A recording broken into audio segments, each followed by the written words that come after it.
इस जीवन यात्रा में, इस जीवन पथ पे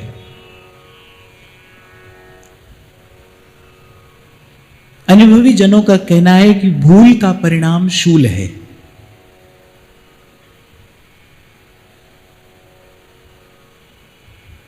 भूल का अर्थ त्रुटि भी है और भूलना अर्थात विस्मृति भी। तो अनुभवी जन कहते हैं कि भूल का परिणाम शूल है। शूल माने कांटा।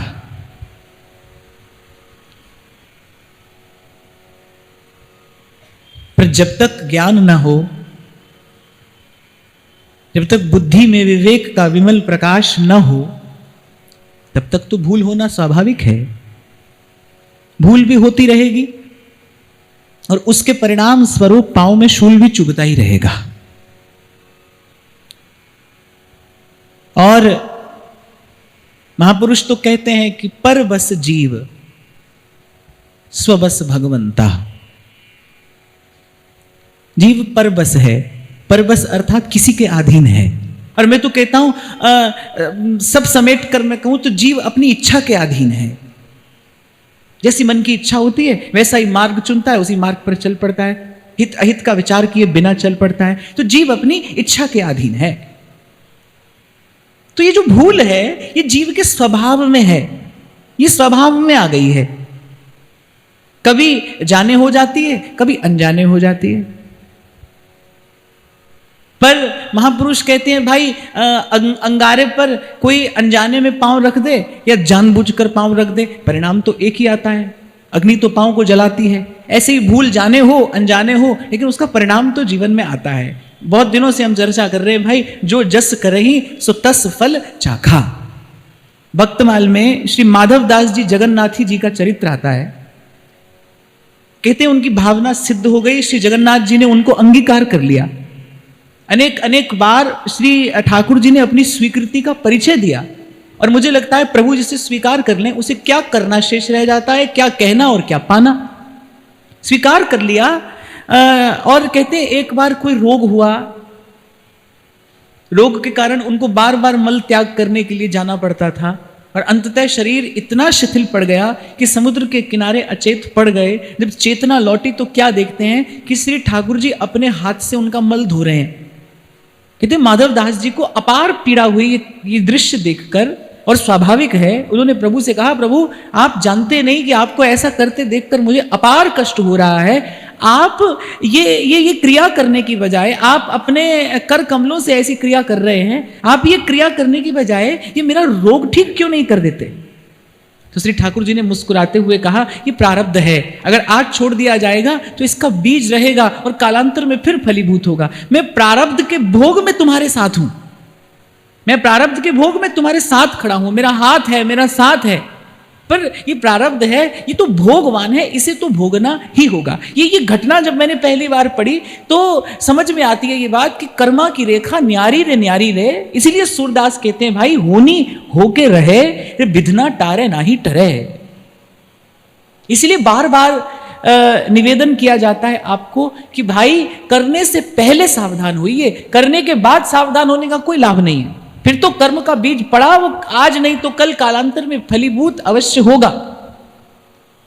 और ये देखा जाता है कि बिना विवेक के सावधानी आती तो है, लेकिन सही समय पर नहीं आती। और मैं ऐसा समझता हूं सही निर्णय भी यदि गलत समय लिया जाए तो उसका कोई परिणाम नहीं आता। सही निर्णय का सही समय पर लिया जाना भी बहुत आवश्यक है। जीवन बिता देने के बाद सारा जीवन बीत गया, आयु समाप्त होने को चली है, तन शिथिल हो गया, मन जर्जर हो गया, उस समय आपने भजन करने का निर्णय लिया तो क्या निर्णय लिया। निर्णय तो सही है, आप कहेंगे भाई भजन करने का निर्णय लिया है, सही निर्णय है, पर आपने गलत समय लिया है। सही निर्णय का सही समय पर लिया जाना भी बहुत आवश्यक है। और ये विवेक सत्संगति के अतिरिक्त और किसी भी विधि से प्राप्त नहीं हो सकता। और एक बात सदा स्मरण रखें आप हम कि यदि कर्म का बीज पड़ा है भाई तो वो फलीभूत होगा। देखो कोई समर्थ सदगुरु कृपा कर दे तो बात दूसरी है। सेवक जी कहते हैं कमल कर जिन अभय दीने कर्म बंधन सब कटे, वो बात दूसरी है। अपवाद होते हैं संसार में, परंतु साधारण नियम यही है कि यदि बीज पड़ा है तो वो फलीभूत होगा। इसीलिए संत जनों से युक्ति यही सीखनी चाहिए कि कर्म करने से पहले कैसे सावधान रहा जाए, कर्म के परिणाम का विचार करने की योग्यता हमारे पास आए, और इसी योग्यता का नाम विवेक है। पूर्व भी हमने चर्चा की, बुद्धि तो सभी के पास है, लेकिन वो जो विवेक है, जो बुद्धि में प्रकाश है, सेवक जी महाराज पहली बात कहते हैं, देहु कृपा कर बुद्धि प्रकाश, जस बरनौ हरिवंश विलास, श्री हरिवंश ही गाए हो, जय जय श्री हरिवंश ही गाए हो। बुद्धि तो है प्रभु मेरे पास, लेकिन उस बुद्धि में आप विमल विवेक का प्रकाश करिए। देखो, कक्ष में अंधेरा हो, आप भी हो, आपके पास दृष्टि भी हो, आपके पास बुद्धि भी हो, और आपके पास पुस्तक भी हो, सब कुछ हो, लेकिन कक्ष में अंधेरा हो तो पढ़ा नहीं जा सकता, प्रकाश की आवश्यकता है। तो महज्जन कहते हैं कि जब तक बुद्धि में विमल विवेक का प्रकाश नहीं होवे, तब तक जीव सावधान नहीं हो सकता। पर भाई ये जितना प्रयास है, ये सावधान होने के लिए ही है। सत्संग बार बार आपसे कहा जाता है, क्यों करना है सत्संग? विवेक को जगाना है, विवेक को जगाना है, ताकि हम कर्म में प्रवृत्त होने से पहले सावधान हो जाएं। देखो, फिर भी प्रारब्ध अपना कार्य करेगा, फिर भी विधि का विधान अपना कार्य करेगा, पर जहां तक हो सके वहां तक तो सावधानी अपेक्षित है, रखना ही चाहिए, करना ही चाहिए। आज के पद में श्री स्वामी जी महाराज यही बात कह रहे हैं, लोग तो भूले भले भूलें, पर तुम जिन भूलो मालाधारी।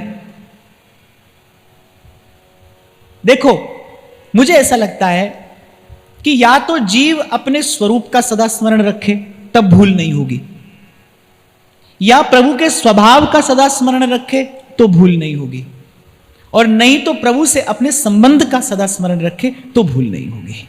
या तो ज्ञानी क्या करता है, वो सदा अपने स्वरूप का स्मरण करता है। अपने स्वरूप का स्मरण करोगे तो भी भूल से बच जाओगे, प्रभु के स्वभाव का स्मरण करो तो भी भूल नहीं होगी। भक्त लोग तो यही कहते हैं ना प्रभु से, दल बल के साथ माया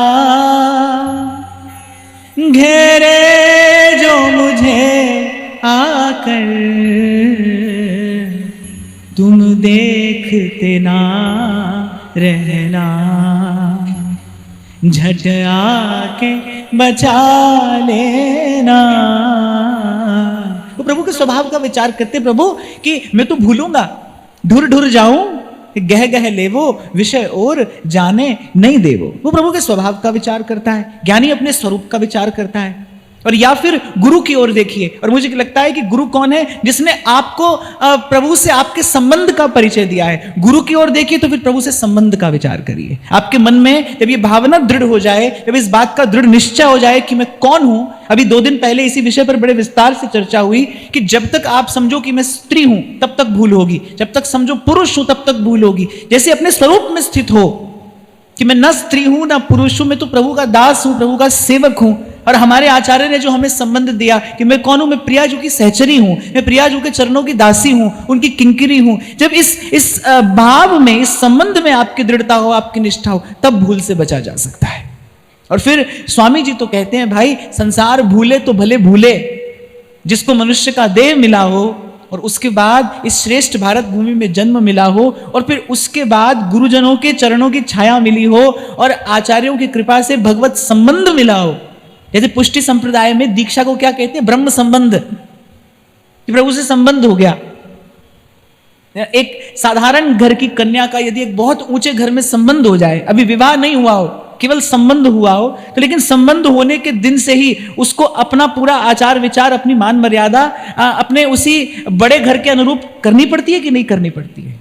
ऐसे जिस दिन गुरु संबंध करा दे कि आज से पहले जो था सो था, पर आज से संबंध बड़े घर से हो गया है, आज से संबंध प्रभु के घर से हो गया है, फिर उसके बाद तो स्वामी जी कहते हैं, लोग तो भूलें भले भूलें, पर तुम जिन भूलो माला धारी। जिसको मनुष्य जन्म मिला हो, पहले तो उसी को नहीं भूलना चाहिए, फिर भारतवर्ष में मिला हो, और फिर भारत भूमि की कृपा से संतों का संग मिला हो, गुरु के चरणों का आश्रय मिला हो, कहते हैं उसको तो कदापि विस्मरण ना हो इस बात का कि ये जीवन मिला है, ये अवसर मिला है, तो किस लिए मिला है। बार बार तो बनत नहीं ये संजोग अनूप, मानुष तन वृंदा विपिन रसिकन संग विविरूप। मानुष तन वृंदा विपिन रसिकन संग विविरूप। श्री हरिराम व्यास जी लिखते हैं एक स्थान पर, कहते हैं मूंड मुंडाए की लाज निभइए।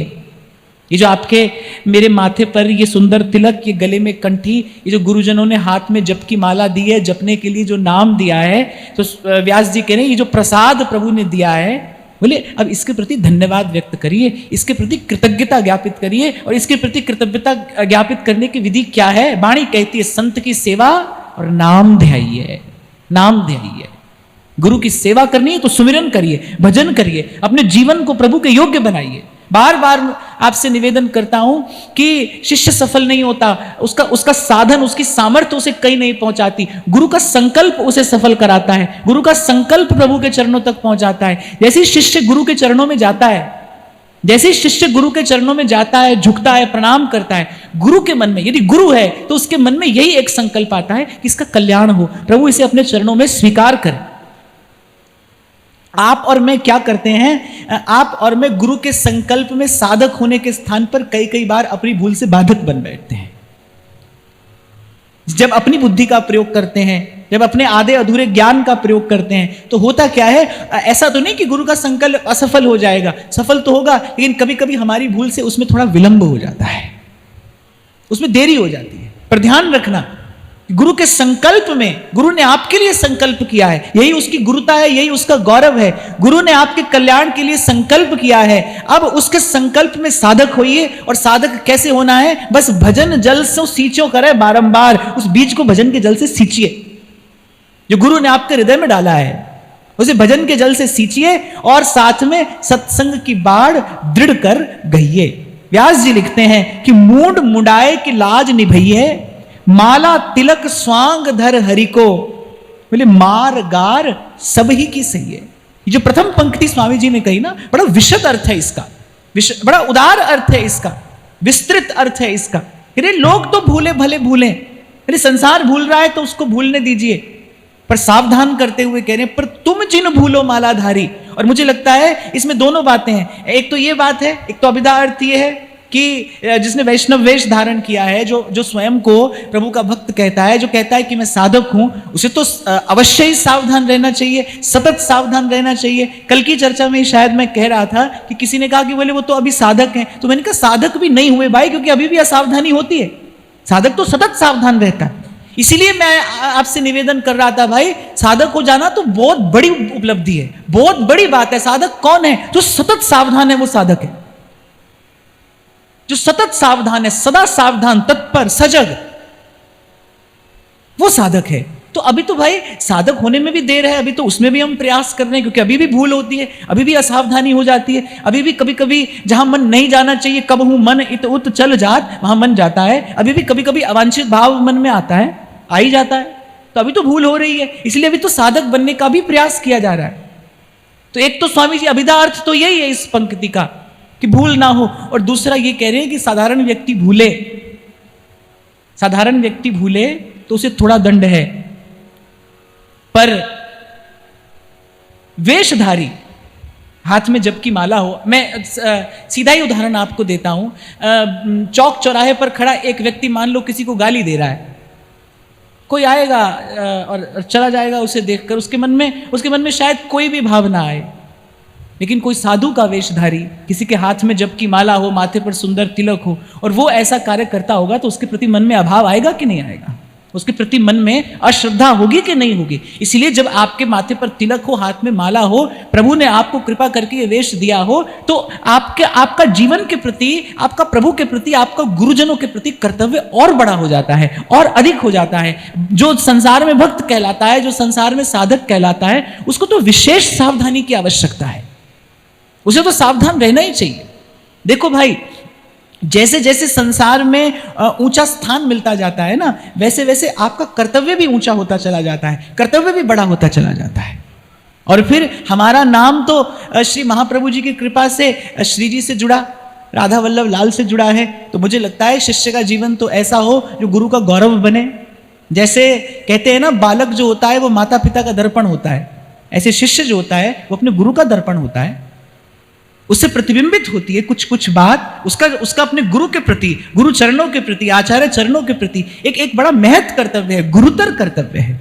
बस इसी का स्मरण कराते हुए स्वामी जी कह रहे हैं, बोले संसार की ओर मत देखिए, संसार क्या करता है इससे आपका मेरा लेना देना नहीं है। वो जीवन पहले था, वो गुरु चरणों में समर्पित होने से पहले जीवन था।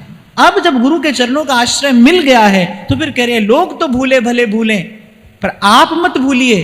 और व्यास जी कह रहे हैं मूंड मुंडाए की लाज निभइए, माला तिलक स्वांग धर हरि को। बोले जब ये रूप धारण कर लिया है तो फिर तो कह रहे हैं मार गार सब ही की सही है। साधु माने जो सहनशील है, तरु सम सहनशीलता हुए। श्री चैतन्य महाप्रभु साधु का क्या लक्षण बताते हैं? सबसे पहला लक्षण बताते हैं तृणादपि सुनीचेन, और फिर कह रहे हैं तरोरपि सहिष्णुना अमानिना मानदेन कीर्तनीय सदा हरिहि। सबसे पहले तृणादपि सुनीचेन तरोरपि सहिष्णुना, मार गार सब ही की सही है। देखो कई बार हम चर्चा करते हैं कि अपने आप को देखते परखते रहना है, अपने आप को देखते भालते रहना है, अपनी देखभाल करनी है, स्वयं करनी है। मैं साधक हो रहा हूं कि नहीं, मैं साधक हो रहा हूं कि नहीं, मैं इस ठीक दिशा में आगे बढ़ पा रहा हूं कि नहीं, इसकी यही कसौटी। देखिए आपके जीवन में ये सहनशीलता का गुण आ रहा है कि नहीं, सहनशीलता का गुण आ रहा है कि नहीं। हो सकता है कभी कभी कोई आपसे कुछ कहे, आप भी उत्तर दे सकते हो। देखो उत्तर नहीं दे सकते और उत्तर नहीं दिया ये सहनशीलता नहीं है, पर उत्तर दे सकते हैं लेकिन उत्तर नहीं देते ये सहनशीलता है। संत कहते हैं ना क्षमा बड़न को चाहिए, छोटन को अपराध। यदि आप साधक हैं तो यहां से ठोक कर देखना कि ये गुण आया कि नहीं आया, जीवन में सहनशीलता आई कि नहीं, दुख सुख को सहन करने की सामर्थ्य हमारे भीतर विकसित हो रही है कि नहीं। और मैंने दुख सुख इसलिए कहा क्योंकि सहनशीलता केवल दुख में नहीं, सुख में भी चाहिए। सुख में व्यक्ति भूल जाता है, सुख में प्रमाद आ गया, सुख में उन्माद आ गया, सुख में किसी का अपमान कर बैठा, किसी की अवहेलना कर बैठा, तो भी सहनशील नहीं है। और दुख आया तो घबरा गया और बिल्लाने लगा, तो भी सहनशीलता नहीं। सुख और दुख दोनों में सहनशीलता की आवश्यकता है। और सेवक जी महाराज तो कहते हैं भक्ति को बढ़ाने की युक्ति क्या है? सहत सहत बाढ़े भक्ति ग्रह तन गुरु हित गा। भक्ति बढ़ाने की कहते विधि यही है, सहत सहत बाढ़े भक्ति ग्रह तन गुरु हित गार। मार गार सभी की सही है, सभी की सही है। और सब में तो सब आते हैं, छोटा मार जाए तो भी सही है, बड़ा कह जाए तो भी सही है। अब देखो मैंने आपको उपदेश कर दिया, आपने बैठकर सुन लिया, पर आप इससे यह ना समझना कि मेरे जीवन में यह बात है और सुन लेने मात्र से आपके जीवन में भी आ जाएगी। धीरे धीरे ये गुण विकसित होगा। हां, पर यदि हम विनम्रता पूर्वक ठीक प्रकार से साधन कर रहे हैं तो ये गुण विकसित होना चाहिए, होना चाहिए। आप देखिए रावण के पुत्र अक्षय कुमार ने जब श्री हनुमान जी पर ब्रह्मास्त्र चलाया तो हनुमान जी चाहते तो ब्रह्मास्त्र हनुमान जी का कुछ नहीं बिगाड़ सकता था, पर हनुमान जी बंध गए। क्यों? ब्रह्मा जी का मान रखा, ब्रह्मा जी का मान रखा।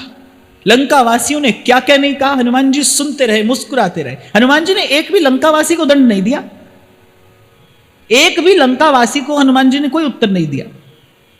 जो वो कहते रहे, जाने कैसी कैसी बात कही, कितना उपहास किया श्री हनुमान जी का, भरी सभा में कितना अपमान किया। हनुमान जी मुस्कुराते रहे और हनुमान जी सहते रहे। आरंभ में मैंने आपसे कहा ना, अपने स्वरूप का स्मरण रखो तो भी भूल नहीं होगी, प्रभु के स्वभाव का स्मरण रखो तो भी भूल नहीं होगी, प्रभु से अपने संबंध का स्मरण रखो तो भी भूल नहीं होगी। हनुमान जी को अपने स्वरूप का भी स्मरण है। मैं कौन हूं? मैं तो श्री राम का सेवक हूं, प्रभु का दास हूं, प्रभु का दूत हूं, माता को संदेशा देने आया हूं, माता का पता लेने आया हूं। प्रभु के स्वभाव का भी हनुमान जी को सदा स्मरण है। मेरे मालिक को रहती है मेरी हर बात की चिंता, हमारे साथ हैं जब आप तो किस बात की चिंता।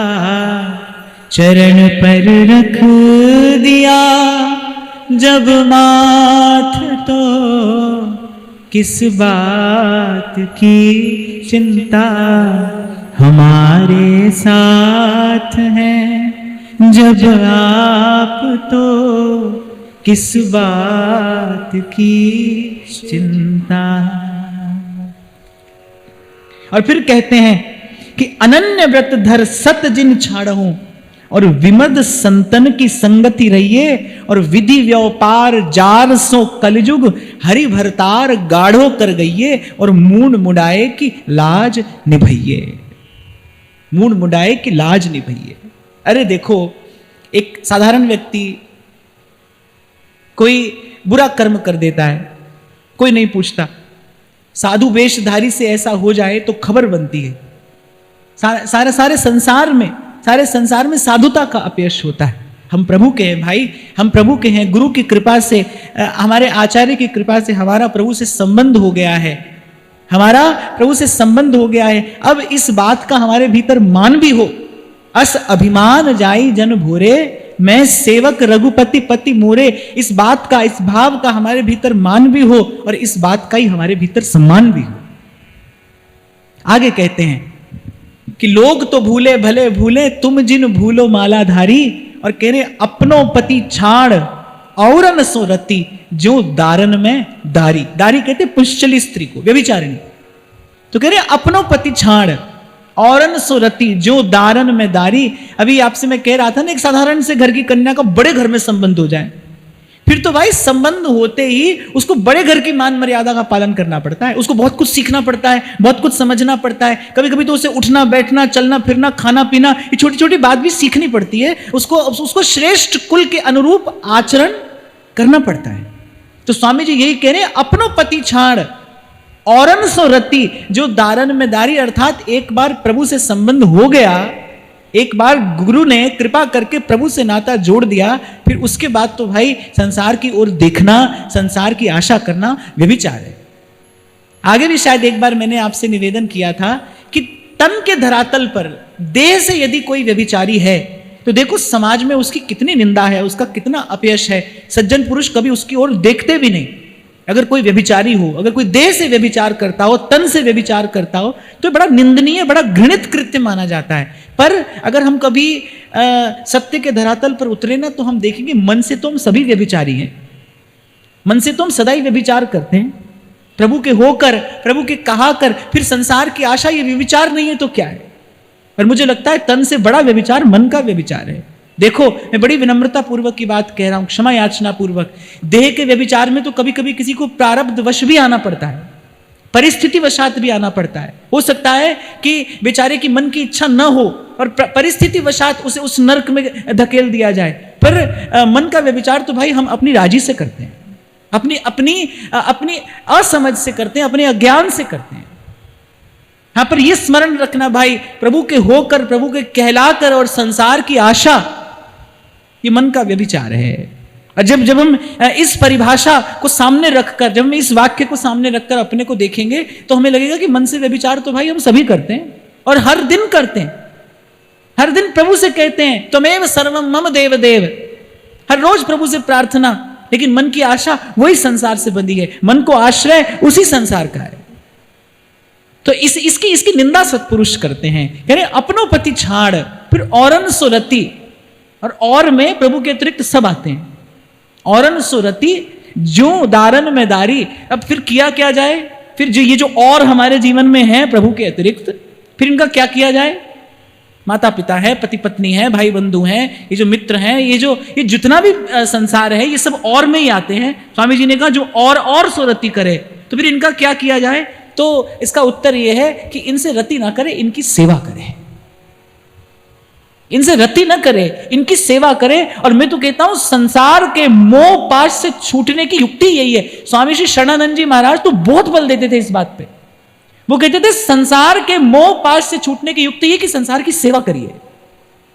आप यदि चाहते हैं ना कि वस्तु आप पर अधिकार न करे, तो फिर वस्तु को सेवा में लगा दीजिए। नहीं तो आपको लगता रहेगा, आपको ऐसा मोह, ऐसा भ्रम रहेगा कि मैं वस्तु का अधिकारी हूं, पर वास्तविकता क्या होगी? वस्तु आपकी अधिकारी बन बैठी रहेगी। जैसे क्या होता है, एक व्यक्ति चलता है तो अपने साथ 100 आदमी लेकर चलता है। वो 100 आदमी उसके पीछे पीछे उसकी जय जयकार करते हुए चल रहे हैं, उस व्यक्ति को केवल ऐसा भ्रम है कि 100 आदमी मेरे पीछे चल रहे हैं, पर वस्तुतः तो वो व्यक्ति उन 100 आदमियों के पीछे चल रहा है। ऐसा होता है भाई, और ऐसा अवश्य होता है। मनुष्य, आपने बहुत साल पहले मुझे एक बात कही थी कि कभी कभी व्यक्ति अपने अपने चारों ओर एक ऐसा वातावरण बना लेता है जिसे आपके शब्दों में कंफर्ट जोन कहते हैं। जैसे मान लीजिए 150 और नहीं तो और थोड़े ज्यादा कुछ लोग आपके चारों तरफ हो गए, वो दिन रात आपकी जय जयकार करते, बस अब आपको उन्हीं में सुख मिलता है। पर देखना, एक ऐसा समय आएगा जब उनके बिना आप रह नहीं पाओगे, उनके बिना आप असहज हो जाओगे, उनके बिना आपको कुछ कठिनाई होने लगेगी। बस इसी को कहते हैं कि किसी पर आश्रित हो जाना। और किसी पर आश्रित हो जाना माने आप जिस पर आश्रित हैं उसका आप पर अधिकार हो गया। केवल व्यक्ति वस्तु पर आश्रित ही थोड़ी होता है, केवल व्यक्ति पर ही आश्रित थोड़ी होता है। कभी कभी संसार से मिलने वाले मान सम्मान पर भी तो हम आश्रित हो जाते हैं, उसके बिना नहीं रहा जाता, उसके बिना रहना कठिन हो जाता है। इसलिए मैंने तो एक अनुभव प्राप्त महापुरुष के मुख से सालों पहले सुना था, और भाई बड़ी अमूल्य बात, जीवन में अब तक काम आ रही है, आगे आएगी। बोले किसी के भी मध्य में रहना, पर अपने प्रशंसकों के बीच में कभी नहीं रहना। बोले वो तुम्हें भीतर से दुर्बल बना देंगे, तुम्हें भीतर से दुर्बल बना देंगे। और ये संसार तो भाई रण क्षेत्र है, यहां तो हर दिन नया द्वंद्व है, हर दिन नया युद्ध है, आपको अंत तक लड़ना है। उस दिन मैं आपसे कह रहा था ना, श्री अखंडानंद जी महाराज से किसी ने पूछा, मुझे बड़ा कष्ट है यहाँ पर, हर रोज नया झंझट है। तो बोले संसार में कोई मौज लेने थोड़ी आता है, झंझट ही है ये तो। आपने भूल की है कि आप यहां से सुख की आशा लगाए बैठे हो। यहां तो श्री राम और श्री कृष्ण आते हैं, संसार तो उनको भी अपना रंग दिखाए बिना नहीं रहता है। ये तो झंझट है ही, और बड़ा झंझट है, चक्रव्यूह है ये। इसमें घुस जाना तो सरल है, पर निकलना तो बड़ा कठिन है।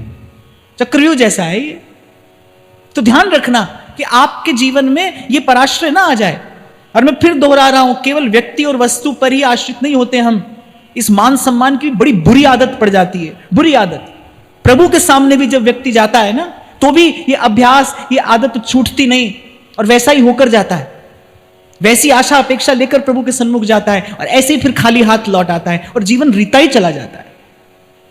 आप मान सम्मान के योग्य हो, बस इतना बहुत है। मान सम्मान मिले ये आवश्यक नहीं है। आप मान सम्मान के योग्य हैं, बस इतना बहुत है। आप में योग्यता है मान सम्मान की, बस इतना पर्याप्त है। अपने आप को वहां तक लाइए कि आप मान सम्मान के योग्य बन जाएं। मान सम्मान मिले यह आवश्यक नहीं है।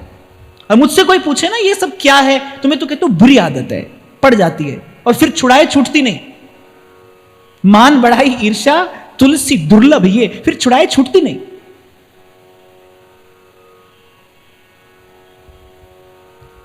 इसीलिए जो बुद्धिमान लोग हैं वो तो कहते हैं एकला चालू रे। साधुओं के जीवन में तो ये बात अवश्य देखी जाती है। परम श्रद्धेय स्वामी श्री रामसुखदास जी महाराज जी बात बार बार कहते थे, बोले जिसके जीवन में एकांत नहीं है, जो एकांत का सेवन नहीं करता है, बोले उसकी प्रज्ञा कभी शुद्ध रह ही नहीं सकती। वो सत्य को, वो तत्व को ग्रहण करने की जो योग्यता है वो उसके पास कभी आएगी ही नहीं। इसके जीवन में एकांत नहीं है। आप कितने भी योग्य क्यों ना हो, आप कितने भी योग्य क्यों ना हो, पर भीतर से संभल कर चलना, अर्थात इसी को कहते हैं साधक बने रहना। आपके पास सब सुविधा है, आपके एक इशारे पर क्या से क्या हो सकता है, पर बस इतना ही पर्याप्त है। इससे आगे नहीं बढ़ना, इससे आगे नहीं जाना, क्योंकि संसार छूते ही लगता है, इसका विष छूते ही चढ़ता है। और आप देखो यहां पर बड़े बड़े बुद्धिमान लोग इसी प्रकार बस ऐसे थोड़ा करते करते इस जाल में उलझे हैं। तो मैं श्री स्वामी शरणानंद जी की महाराज की बात निवेदन कर रहा था कि जब स्वामी जी ने कहा कि अपनो पति छाण औरन सो रति करे, जो दारन में दारी, पर और तो हमारे जीवन में है ही भाई, इन औरों का करें क्या, करिए इनकी सेवा करिए। मैं सेवक सचराचर रूप राशि भगवंत। और सेवा भी कैसी, निष्काम सेवा, निष्काम सेवा आप करिए। पर ये अपेक्षा मत रखिए कि फिर सामने वाला व्यक्ति आपको कब उत्तर देगा, कितना उत्तर देगा, कैसा उत्तर देगा। बंधी हुई सेवा नहीं,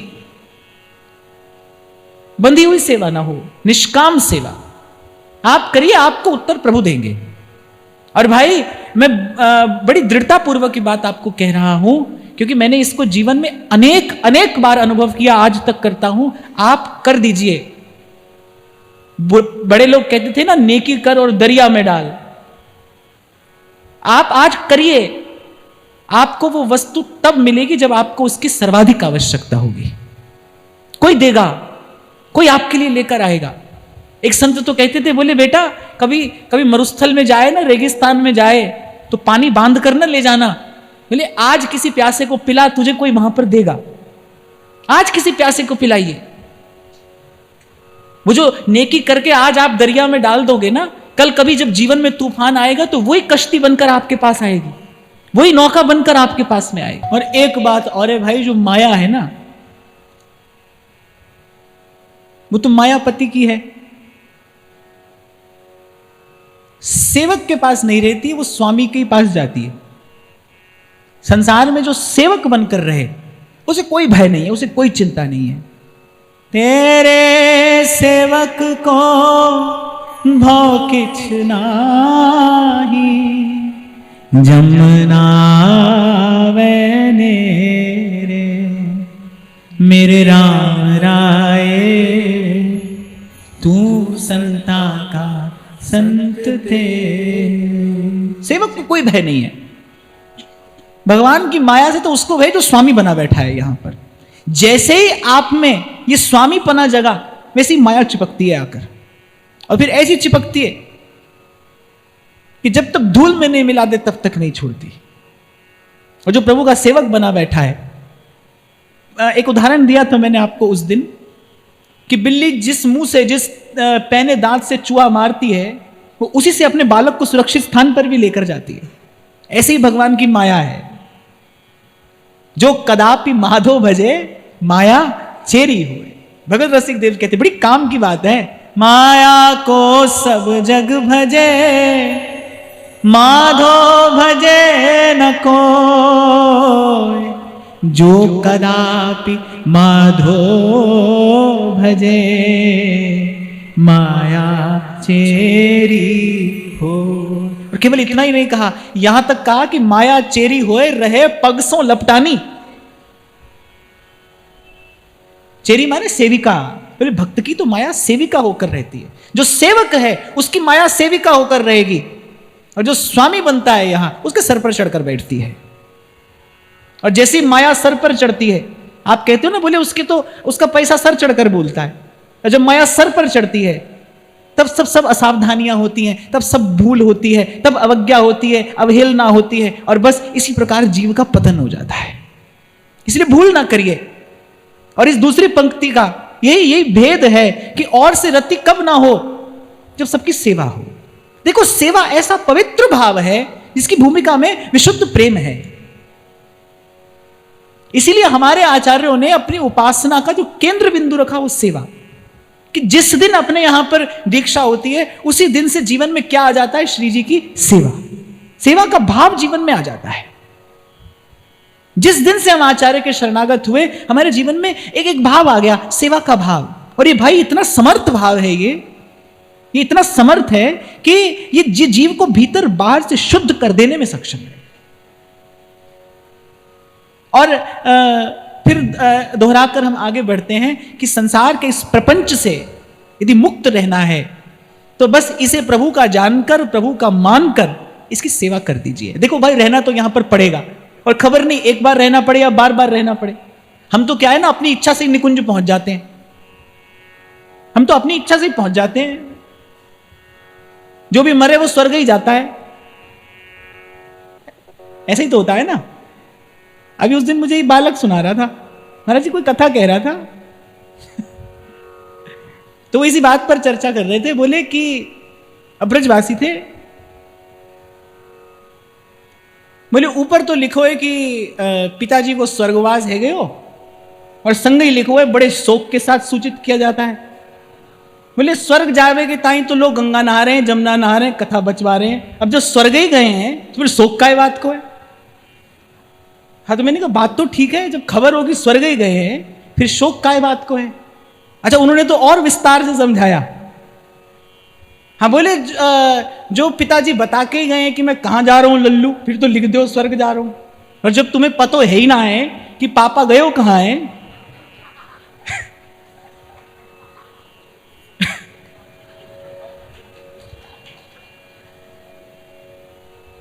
तो भाई हम तो अपनी इच्छा से पहुंच जाते हैं, तो कोई जल्दी नहीं है, ऐसी हड़बड़ भी मत करना, कोई दौड़ नहीं लगी है वहां पर।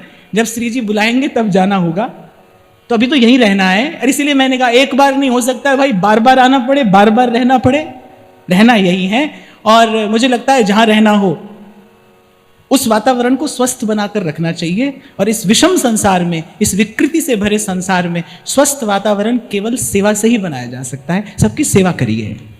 इसीलिए बार बार व्यासपीठ आपको यही निवेदन करती है, सेवा करिए। और किसकी सेवा? सबकी सेवा।